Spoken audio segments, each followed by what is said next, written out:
So back when Sky released, it was a wild mystery exactly what was going on in RiverClan, and who was the mastermind behind the deaths of Reed Whisker and Curlfeather. And with Shadow, well, there are still questions, but the big picture is a lot more clear. Let's take a deep dive with our newest villain, Splashtail. I call him the next Hawkfrost in the title of this video for simple reasons. He is a villain from RiverClan, whose motive seems to be power, and who is willing to achieve it by whichever means possible. He is pretty much confirmed to be at the center of the happenings in RiverClan, in a scene where Sunbeam and Nightheart eavesdrop on a meeting between him and Berryheart, where Splashtail, accompanied by accomplices Duskfur and Mallownose, reveals he wants to manipulate a suggestible cat, most likely Frostpaw, into being Medicine Cat and deciding on a leader for RiverClan. And then later in the book, when Frostpaw receives a legitimate vision about Reed Whisker being murdered, she confides in Splashtail, then decides to go to WindClan to talk to the Medicine Cat apprentice, Whistlepaw. But she is followed and brutally attacked before she makes it there.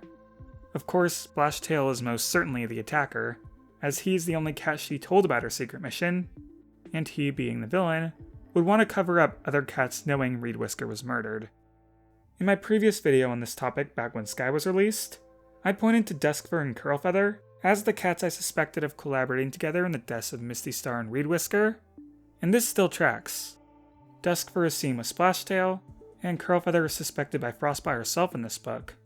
Just what I missed was Splashtail. So that's 3 main cats in the picture, with Mallownose off to the side, as he showed up in the meeting.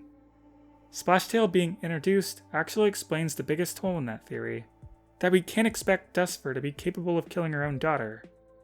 With Splashtail, everything makes sense.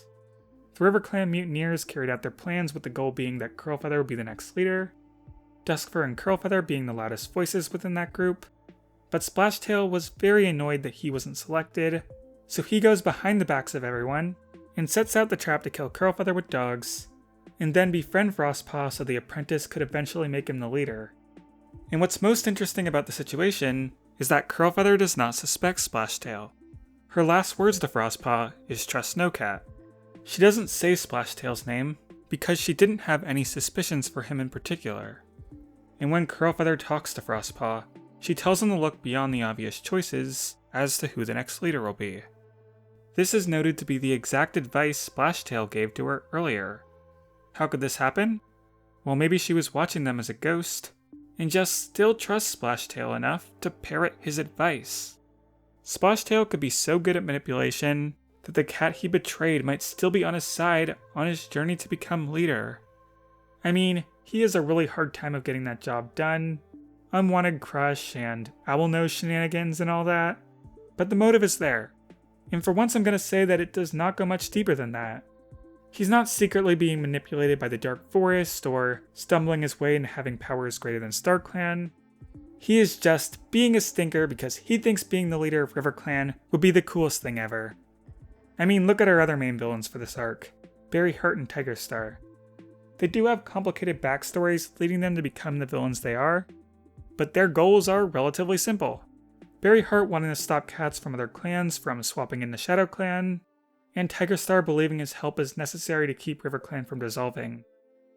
The more supernatural stuff still has a huge presence in Warrior Cats, but it's dialed down a little from last arc. The main place we'll be seeing it is with Frostpaw's strange relationship with her visions. We know now that she absolutely does not get regular visions or visits from StarClan. So my theory that I touched on in my last video is that the only normal conversation with the dead cat she has, that being with Curlfeather, happened because Curlfeather was rejected from StarClan and is a wandering ghost. And on the StarClan side of things, the RiverClan ancestors are probably being concealed from the rest right now, in some sort of mist or something, similar to how the SkyClan ancestors were banished while they didn't have medicine cats back in Firestar's quest. That's what would make RiverClan truly starless. Well, that and the fact that Misty Star is very against interfering in RiverClan right now, for whatever reason. Though Frostpaw still got a Reed Whisker vision anyway, so she's probably not the full authority on the matter. And that's where the plot of the next book begins. Through the blurb released for the next book, Thunder, we know Frostpaw is going to get a message from Riverstar to go to the roots of RiverClan in order to save them. Now reasonably, yes, this is only a plot point as a means of advertising Riverstar's Super Edition, but I think the reason the books will give is that Riverstar himself is just showing up because it's that important. The River Clan ancestors might be shut off, and he is using all of his strength just to barely break the mist for a second to give her these cryptic directions. Probably similar to what Leopardstar did in River. Okay, so some of what I'm about to say leans more into hopes than theories, but please, this would be very cool. The blurb says that a young male warrior will be helping and protecting her on the journey. That could be Nightheart, but it would be so much more fun if it was Splashtail. It would be a cool case of dramatic irony, as the reader suspects Splashtail is evil, but Frostpaw doesn't. And for Frostpaw to finally find what Riverstar wants her to find, only to have Splashtail waiting to stab her in the back a second time? It's just juicy drama. As for what Frostpaw is finding, it is 100,000% going to be a cat. That's just the way these quests to old territories go. Remember Alderheart's quest? It was the Find Twig Kit and Violet Kit. Remember Greystripe's quest? It was all about meeting Fang. So chances are that Frostpaw will find a cat who will be important to River Clan. Specifically, I think this cat will 100% be a descendant of the cats of the park, so of the same family line as Riverstar, and there's a good chance they will join River Clan either as a leader or medicine cat. I want to say medicine cat, so Frostpaw can be a warrior as she truly wanted to be, and Mothwing still has the opportunity to be the one selected as leader. Ideally, the arc ends with Frostpaw finally being relieved of having the entire clan on her shoulders, and receiving true freedom of choice for the first time.